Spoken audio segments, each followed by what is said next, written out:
So what's going on, guys? I'm Black Ops Amazing. Welcome back to another video. Welcome back to another Zombies Q&A on the channel, the series where I take your questions from the comment section below to do with zombie storyline, Easter eggs, and I answer them. As always, if you're going to enjoy today's video, you know what to do. Drop a like rating, make sure you are subscribed, but let's get into this. Here we go, and enjoy. So the first question of the day says, why are there monkeys in the Dark Aether on D Machine? So if we take a look at our first Black Ops Cold War Zombies map and we go into the Dark Aether, one thing that you may have noticed is, strangely, there are ghost monkeys in there. You can't see them in the normal realm, and they're also only on this map. We can't go into the Dark Aether on Firebase C, and there are only certain missions, certain areas where you can go into it on Outbreak. Maybe in future maps, if we can enter the Dark Aether on them, we'll see these ghost monkeys return. But yeah, why can we see them in the Dark Aether? Well, if you've played Outbreak, even without the information I'm about to show you, you could probably guess the answer. There is a mission on here which includes the rover. It is used to examine the Dark Aether, but in a cage on this rover is a monkey. So you could make the link and say the reason why we see monkeys in the Dark Aether is because they enter there along with this rover. But there is an audio log we can find as a part of Season 2. It is from Dr. Grey,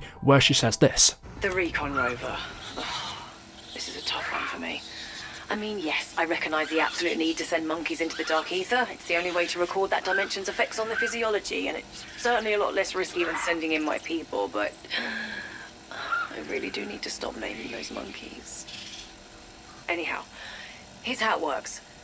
We leave a Dark Aether recon rover parked in an area where we've recorded instability in the dimensional membrane. Our strike team activates the rover and then do their best to keep the nasties off until it can successfully enter a rift and start sending back telemetry. The data we're getting is remarkable.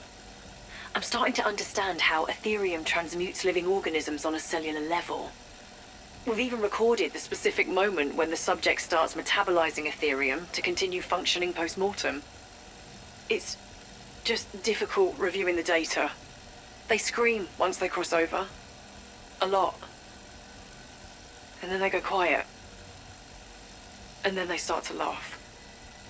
So Dr. Grey tells us Requiem sent monkeys into the Dark Aether because it was the only way to record its effects on their physiology. Instead of sending people into the Dark Aether to figure out what effects it has on a person, why not send monkeys? So yeah, that's the reason why we see them. The next question says, not sure if you've answered this one before, but what is the red stuff zombies throw at you in Cold War? Do only certain zombies do this, or can any normal zombie do it? And why do they only do it sometimes? So I wasn't aware that people didn't know about this, or weren't fully sure on what's going on, but the red stuff that you're referring to that zombies throw at you is zombie flesh. This is a new mechanic I think added into Cold War. I can't remember it being in BO4 or 3, but pretty much whenever you're in a location that the zombies can't reach you, in Cold War Zombies you can climb a lot of objects. So for example, as you can see here, the zombies can't get to me, and so in order for them to damage me, they throw their flesh. It does a lot more damage than them hitting you. It also means for people who do a lot of glitches, stand in places where the zombies can't hit you and then kill them. Well, now they can hit you, they can throw their flesh at you. But yeah, I thought I'd answer that one because I wasn't aware that some people don't know. The next question of the day says, do you think COD Zombies should have a third person view? Now I've actually been thinking about this lately, and to me this is a really cool idea. Why it's never been done in COD Zombies before? Well, one, I guess it's a first person game, but we do kind of get a third person view in Outbreak whenever you go in vehicles. It feels very weird, especially because we're so used to first person. That's how Zombies has always been, but it does give you a good idea of how third person would be, and I think it would be epic if they gave us the option. We do have a top down view of Zombies in Dead Apps Arcade, although it's nowhere near the same, but third person would be so different and unique. I'm going to be honest, I much prefer first, but there are certain advantages that third person gives you. It allows you to see a lot more. You can see what's to the side and behind you, whereas usually you wouldn't. It also makes the area feel a lot bigger. There have been mods in the past that have allowed us to do this. For example, on this gameplay, which is from Demodder 100, I will link the channel down in the description, but this was a mod on BO2 that allowed you to view zombies in third person. It looks epic. Another thing I'd like to add is because we have skins on Black Ops Cold War, we can now choose our characters. You pay for certain skins. Having a third person mode would definitely entice me to buy bundles. I don't see the point in buying operators if you can't see yourself, but in third person, you can, so that's another reason. Just having the option there would be nice, but it's not something I'd complain about. I've never said zombies must have this, but it's a Cool idea. Maybe in the future, maybe just for one map or a unique mode, a limited time third-person zombies mode. I don't know how difficult that would be to do, but it's an interesting thought. The next question from David Blue says, how was the Pack-a-Punch in Cold War Zombies? Who or what brought it over? So there are a bunch of documents we can find from within the Dark Aether that tell us about the Pack-a-Punch in Cold War. This is from a person who's been trapped in there for thousands of days. He's also discovered other machines such as Juggernog, so I'm gonna read them out to you. And by the way, when he mentions the Crucible, that's the Pack-a-Punch. If you take a look at our new Pack-a-Punch in Cold War, it looks a little bit different to the original. You will notice the main difference is the actual area where you place your gun. It is now a circular, well, crucible instead of a slot. So when you hear this person talk about a kiln or a crucible, he's referring to part of the Pack-a-Punch. So after being trapped in the Dark Aether for 6,289 days, he says, found another device today. Like my drink machine,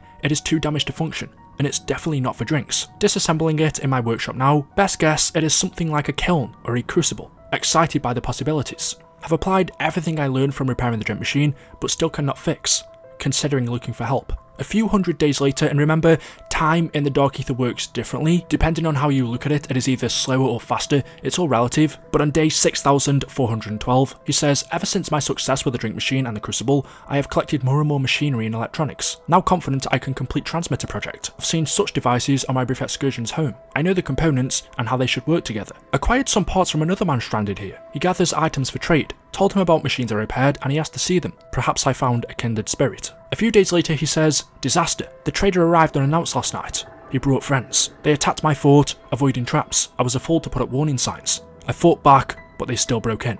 Cinder came to my aid, but they were ready. I almost burned alive when my only friend exploded. Now all my machines and components are stolen. Fort can be restored, but I am alone again.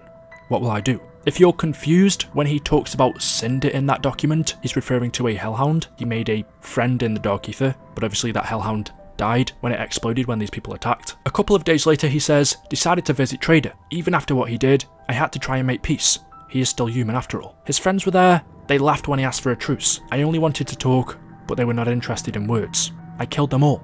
Not proud. Life is rare and precious here.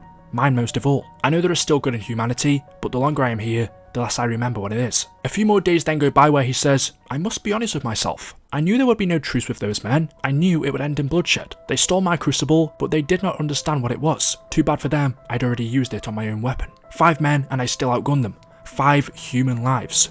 Too easy. Why don't I feel worse about killing them?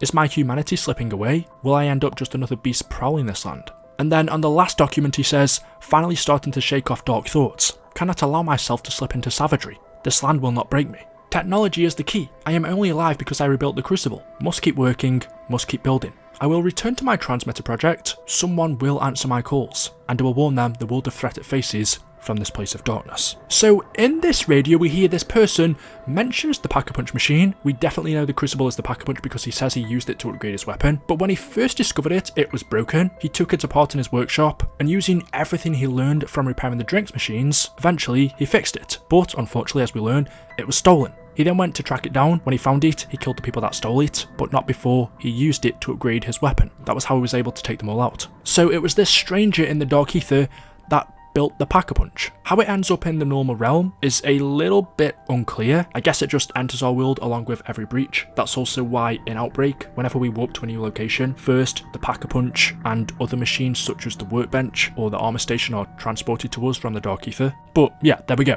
Anyway guys, there we go, that is it. That is all I have for you for today's video. As always, hopefully you have enjoyed. If you have, you know what to do. Drop me a like rating, make sure you are subscribed to stay up to date with the latest videos on the channel, and as always, we'll see you in the next video. Until then, goodbye.